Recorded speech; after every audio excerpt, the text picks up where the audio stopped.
देखिए, जब ये बोने गेहूं बाहर से आए तो वो रात में गांव में जाते थे, दिल्ली के गांव में, क्योंकि दिन में किसान लोग काम करते थे और दिन में वो भी अपने कामों में लगे रहते। तो एक चौधरी अमीर सिंह थे, वो वहां पर जो है बड़े बड़े बड़े पद पर थे, चौधरी अमीर सिंह।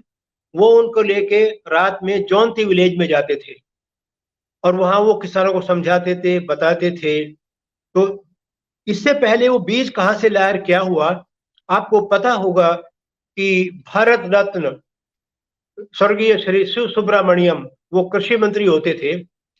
और डॉक्टर स्वामीनाथन का एक बात था, जो दुनिया में रिसर्च हो रही है, उस समय में भी उतने टेलीफोन नहीं थे, कुछ नहीं थे, उनको सब कुछ पता होता था किस देश में किस क्रॉप में क्या और क्या हो रहा है, क्या होने वाला है।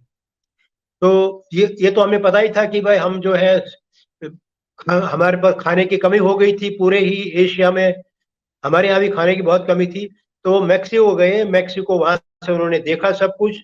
डॉक्टर बोरलॉग से मिले और बोरलॉग से मिलने के बाद उन्होंने वहां से जो चावल जो वहां से उसका बीज आया गेहूं का, 18,000 टन बीज जो आया, वो उनकी दूरदर्शी थी और उसमें उनको पूरा साथ मिला भारत रत्न श्री सुब्रमण्यम जी का।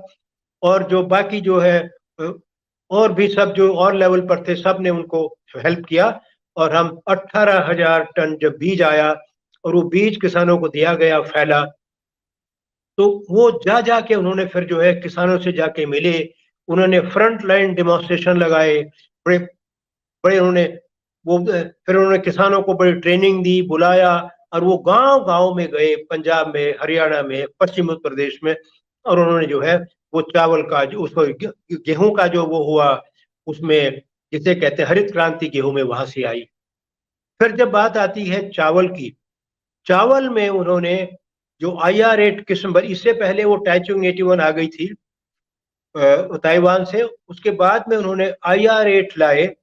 और उन्होंने IR8 में बीज बनवा बनवा करके, घूम घूम करके उसको दिया और उससे हमारी पैदावार बहुत बढ़ी।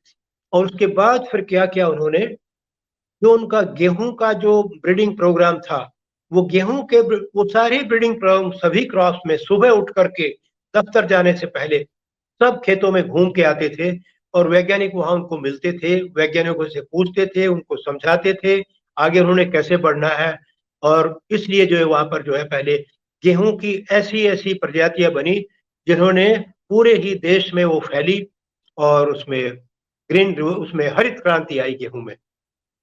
और हम बजाय उसको कि बाहर से मंगाते थे, हम उसमें संपन्न हो गए। जब बात आती है राइस की, हम पहले राइस का जो है एक समय था कि हमारे पास राइस बहुत कम था। तो फिर क्या हुआ, जब ये अधिक पैदावार देने वाले कृषि में आए देश में, तो हम चावल में भी सेल्फ सफिशिएंट हो गए। और उसमें सेल्फ सफिशिएंसी नहीं, उसके बाद तो देखिए हम पिछले 10 सालों से दुनिया के चावल के सबसे बड़े एक्सपोर्टर हैं।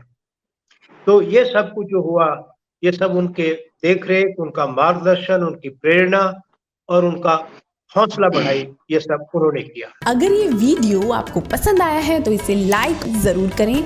अगर चैनल अभी तक सब्सक्राइब नहीं किया है तो कर लें और नोटिफिकेशन पाने के लिए बेल आइकन भी दबा दें।